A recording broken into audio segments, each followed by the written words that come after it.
불렀더라. 예, 오늘은 야긴과 보아스를 추구하자라는 제목으로 함께 말씀을 좀 나누도록 하겠습니다. 성전은 역대서에서 매우 중요한 의미를 차지합니다.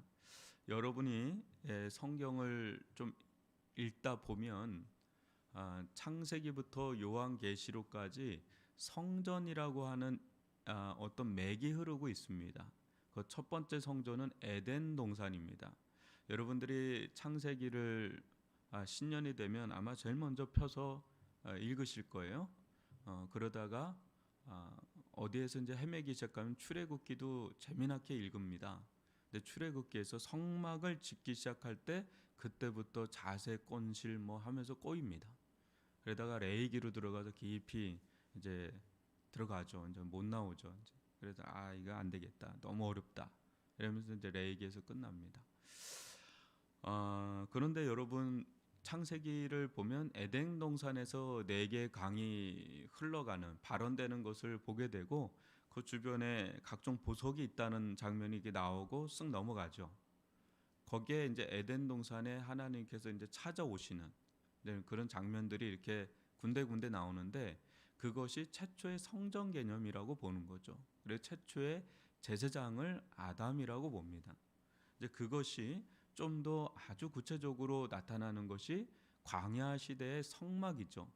성막을 하나님께서 아주 구체적으로 하고 보여주죠. 그래서 지성소가 또 나오고 그 안에 제사장들의 어떤 역할들 또 거기에 진설병들, 금촛대들 뭐 다양한 언약궤, 스랍 뭐 이런 것들 그룹 뭐 이런 것들이 나옵니다. 근데 그것을 더 본따서 아주 정교하게 광야 시대를 지내서 이제는 가나안 정착기로 갈 때는 성막도 이제는 이동식이었기 때문에 성막이었지 않습니까? 근데 이동할 필요가 없는 정착기로 들어갔을 때 성전이 지어지죠. 고정된 자리에 있는 거죠. 그래서 다윗이 그것을 준비하고 솔로몬 시대에 완공을 합니다.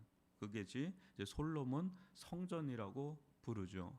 그 안에 다 의미가 담겨 있는 거죠. 그러다가 수르바벨 성전이 다시 지어지죠. 포로기 이후에 그죠. 우리가 저번에 학개서를 좀 살펴봤지만 수르바벨 성전이 지어지죠. 그러다가 이제 헤롯 대왕 시절에 헤롯 성전이 솔로몬 성전을 복귀하는 이제 그러면서 이렇게 지어지는. 근데 예수님이 그것을 무너뜨리라 그렇게 하시죠. 내가 성전이다 그러시죠. 이게 유대인들이 이것은 신성 모독이다 하고 막 일어나죠. 그 예수님이 이제는 성전을 대체하는 진짜 성전이라고 진짜 성전이 온 거죠. 그리고 예수님 부활 승천한 뒤에 고린도전서에서 뭐라고 합니까? 성령이 너희 안에 있으니 너희가 성전이다 그래요. 우리가 이제 성전이라는 거죠. 이제 이 개념이 아직도 우리는 잘 안 잡혀 있는 거죠. 왜냐하면 우리는 예배당을 보통 교회를 성전이라고 그러죠. 성전 건축이라는 걸 쓰죠. 성전이 아니죠. 성전이 아니라 그냥 예배당이라고 부르는 게 맞는 겁니다. 교육관, 비전센터, 뭐 본당, 뭐 이게 맞죠. 근데 우리는 이제 일상적으로 그냥 성전이라고 부릅니다. 성전은 신약 시대에서 그리스도인들이 성전이 되죠. 왜? 그리스도의 몸이기 때문에 예수님이 성전이기 때문에 우리가 이제 성전이 되죠. 성령은 우리 안에 거하시죠. 우리 안에.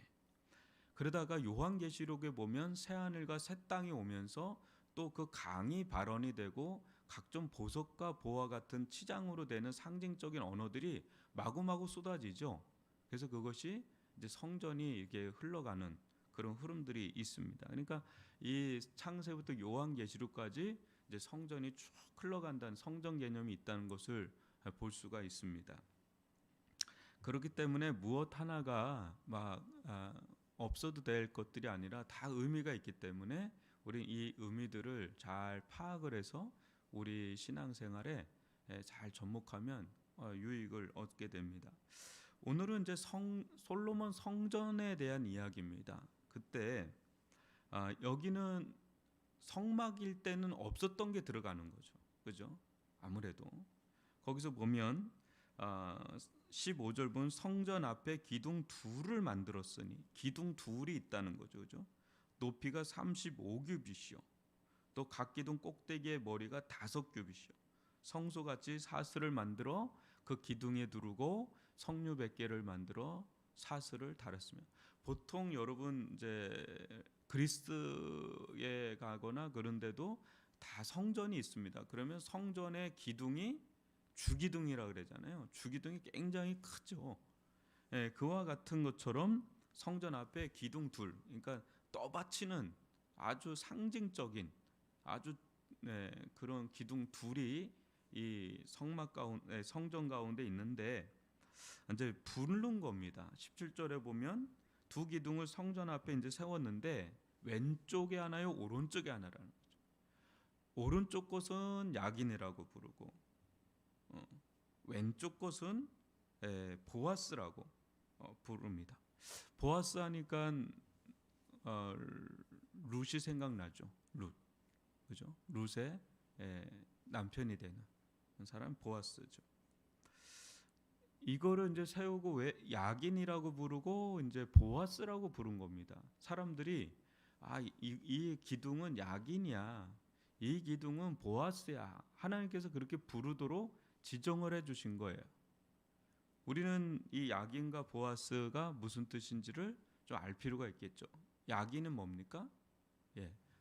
그가 세우리라. 이게 야긴은 그가 세우리라는 거죠. 그가 세우리. 그라는 건 이제 하나님이시죠. 하나님께서 세우신다. 그리고 보아스는 하나님께 능력이 있다. 하나님께서 세우시고 하나님께 능력이 있다. 그러니까 이것을 계속해서 이 메시지가 누구에게 전달되는 거예요? 이스라엘 백성이 성전을 볼 때마다 계속 이 메시지가 DNA처럼 계속 심겨지는 거예요. 계속 심겨지는 거죠. 그래서 이게 아주 골수에 박히도록, 아주 뭐 뼛속까지 박히도록. 뭡니까? 이 성전은 이스라엘 백성의 핵이거든요. 그러니까 이스라엘 백성은 주변 나라하고 좀 다른 나라잖아요. 하나님의 직접적인 관여와 통치가 있는 나라입니다. 오늘날로 말하면 교회죠. 교회를 표상한다고 할 수가 있어요. 근데 이스라엘은 누가 세우는 거냐? 왕이 세우는 거냐? 경제력이 세우는 거냐? 군사력이 세우는 거냐? 라고 한다 그럴 때 하나님은 계속해서 이방 나라들은 왕이 있거든요. 그게 굉장히 무역이 그때도 발달을 합니다. 특히 두로 같은 경우는 상당히 발달을 하죠. 그러니까 그런 서로 교류가 있었단 말이죠. 경제력이 세우냐, 아니면 이제 군사력이 또 굉장히 중요합니다. 예나 지금이나 별로 다를 게 없는 거예요. 그런 점에서 여러분들이 연일 뉴스를 보면 딱 두 가지 이야기가 제일 많이 나오죠. 뭐가 나오죠? 경제 이야기, 군사 이야기. 요즘에 무인기가 들어와서 우리나라가 또 한번 발칵 뒤집혔잖아요. 그러니까 김정은이 또 얘기하잖아요. 내년에는 군사력을 더 강화시키겠다. 아주 대남 정책을 적극적으로 펼치겠다. 이게 으름장을 놓고 있습니다. 그러니까 이 두 가지는 예나 지금이나 늘 그래요. 근데 그러다 보면 여러분, 뭐가 이 나라를 세우겠나, 그 도전을 이스라엘 백성도 받는 겁니다. 그러다 보니까 이방 나라들을 따라가게 되죠. 따라가게 되는데 성전만 오면 두 기둥이, 큰 압도하는 두 기둥이 그냥 나를 그냥 바라보는 거예요. 우리를, 이렇게 그 사람들을. 그때 뭐예요? 한쪽에서는 오른쪽이, 이게 오른손이 중요하잖아요. 그가 세우리라. 그가 세우리라. 하나님께서 이 나라를 세우리라. 하나님께서 이 나라를 세우리라. 그 이스라엘 백성의 역사를 보면 결판이 다 어디서 이루어지냐면 성전에서 이루어집니다. 성전이 부패하거나 타락하면 이스라엘은 군사력이 아무리 강해도 그냥 끝나는 거예요. 이게 경제력이 있어도 끝나는 거예요. 근데 그런 역사의 반복이 계속 이루어지는 걸 보게 되죠. 그가 세운다는 거죠. 하나님께서 세우신다는 거죠. 그리고 계속해서 뭡니까? 하나님께 능력이 있다라는 것을 도전받죠. 계속해서 엄청난 도전이죠. 뭐 적군이 그냥 모래알처럼 오는데 거기서 어떻게 하겠습니까? 근데 게하시의 눈을 열어주잖아요. 엘리사가 야 눈을 열어 하니까 불병거와 불말들이 꽉 차는 걸 막 보는 거죠. 이제 그런 갈등과 도전이 끊임없이 이스라엘 역사 가운데 있는 것을 보게 되죠. 여러분, 우리나라를 사람들이 어떻게 1950년대 전쟁이 일어나서 이 단시간 내에 어떻게 이렇게 발전할 수 있었는가에 대해서 굉장히 의아해합니다. 세계 10대 경제 대국이라고 그러잖아요. 근데 그 이면에는 분명히 교회가 있던 거를 부정할 수 없는데 그건 이제 우리만 인정하는 거겠죠. 세상 사람들은 요즘에 교회를 너무 싫어하지만은 여하튼 역사적으로 보면 기독교가 흥황할수록 경제적인 대국이 됩니다. 왜? 선교를 또 하나님이 하게 하시기 때문에. 네, 그런 어떤 흐름들이 있어요. 여튼 우리나라도 여기까지 오는 데 있어서는 하나님께서 세우신 거죠. 하나님께 능력이 있는 겁니다. 근데 이 촛대가 지금 굉장히 강풍이 불고 있죠. 휘청휘청하고 있습니다. 코로나 한 방 맞고 지금 엄청난 일들이 교회들 안에 일어나고 있고 지금 여러분들 아실지 모르겠지만 우리나라 인구에 대한 이 절박성이라는 거는 체감은 우리가 아직까지는 잘 못하는데 그게 멸종이라는 말도 씁니다. 사회학자들은. 그럴 정도로 지금 우리가 느끼지 못하는 서서히 가라앉는 느낌이 있습니다. 그렇기 때문에 이 나라도 결국은 하나님 손에 있다라는 것을 우리는 믿죠. 더군다나 교회를 우리가 보죠. 교회를 보면 보이지 않는 두 기둥이 있다라고 생각을 하셔야 됩니다. 아까 말했지만 이제는 보이는 건 없습니다. 보이는 성전은 없는 거예요. 우리가 성전인데, 그죠? 우리 안에, 우리 영혼 안에 두 기둥이 있는 거고요. 성도들이 모여 있지 않습니까? 성도들이 연합해서 있을 때 우리들 안에 두 기둥이 있다라고 봐야 되는 거예요. 그걸 지금 이 메시지를 보여주는 거예요. 굳이 이 메시지를 역대서에 기록할 이유가 없잖아요. 뭡니까? 보이지 않는 야긴과 보아스란 기둥이 있다라는 거죠. 주님께서 우리의 신앙생활을 하는 데 있어서 우리의 영혼을 세우시고 우리에게 능력을 베푸시는 분은 하나님이시다는 거죠.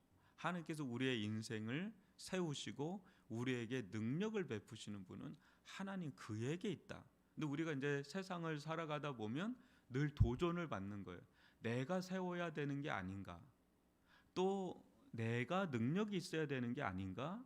우리 가정도 마찬가지고 교회도 마찬가지고 늘 이스라엘 백성이 겪었던 그런 도전과 갈등 속에 우리 또한 놓여 있습니다. 이 시대를 살아가는 우리 또한 끊임없이 최접전에서 이 싸움이 일어나죠. 어느 때는 성령 충만하고 믿음이 있으면 하나님께서 세울 것이다. 하나님께 능력이 있다라고 하면서 믿음으로 순종하면서 나갈 것이고 그 믿음이 다운되거나 그러면 내가 세워야 되는 게 아닌가? 또 이런 경제력이 군사력이 또 뭐가 나를 세워주는 건 아닌가? 그런 것에 능력이 있지 않는가 하면서 거기를 의존하게 되죠. 그럴 때 그것이 우리들 가운데 영혼의 쇠퇴를 이루어지는 것을 또 보게 되면서 끊임없이 우리는 왔다 갔다 하면서 이 길을 걸어갑니다. 부흥했던 시절을 한번 생각해 볼까요? 이스라엘 백성이 부흥했을 때는 요시야 개혁 시대 때, 히스기야 시대 때 상당들을 다 제거하고 다시금 종교 개혁을 하죠. 그래서 말씀으로 돌아가고 하나님께로 돌아가고 하나님을 의지하는 길로 돌아갈 때 이스라엘 백성은 일어납니다. 그러다가 또 거기서 넘어지면 또 아래로 꺼지고 이 반복의 역사가 일어납니다. 우리들 또한 어떻습니까? 교회가 막 쓸 때를 한번 생각을 해보십시오. 또 내 신앙이 막 쓸 때를 생각해 보면 여지없이 하나님께서 세우신다라는 그런 믿음이 내 안에 막 소원이, 갈망이, 열정이 막 솟구쳐 오를 때 하나님께서 능력을 베푸시는 것을 내가 고백하고 하나님을 의지할 때 그때 막 일어나는 것을 경험할 거예요. 근데 교회가 막 쇠퇴하고 그럴 때는 또 내 영혼이 아래로 깔아앉을 때를 보면 그 부분에서 이렇게 실패를 경험하는, 그 부분에서 넘어지는 걸 경험할 때 여지없이 이렇게 된다는 거죠. 그래서 여러분 오늘 우리가 기도할 때 주님 내 영혼 안에 두 기둥이 견고하게 서게 해주십시오. 이 메시지가 떠나지 않게 해주십시오. 야긴과 보아스를 추구하는 신앙을 허락해 주십시오. 우리 공동체가 그런 은혜가 있게 하여 주시고 우리 대한민국에 있는 조국 교회들이 야긴과 보아스를 추구하는, 결국은 하나님을 추구하는 거죠. 엄청나게 많은 이야기들, 뉴스들, 또 알 수 없는, 예측할 수 없는 불안감들이 막 밀려 들어오고 있는 이런 시점에 우리는 어떤 길을 가야 됩니까? 라고 할 때 야긴과 보아스다, 야긴과 보아스다 이렇게 말씀을 하시는 거죠. 근데 이게 기둥처럼, 아주 거대한 기둥처럼 딱 하고 설 때 그때 실은 세워지는 거죠. 이것을 가지고 우리가 함께 기도해야 될 문제고, 또 이것이 늘 메시지처럼 우리 안에서 계속 공동체 안에서 이게 회자가 되는, 계속해서 회자가 되는, 그럴 때 아주 인이 박힐 정도로 그럴 때 이게 세워질 수 있는, 그것이 사는 길이다라는 것이죠. 오늘 이 말씀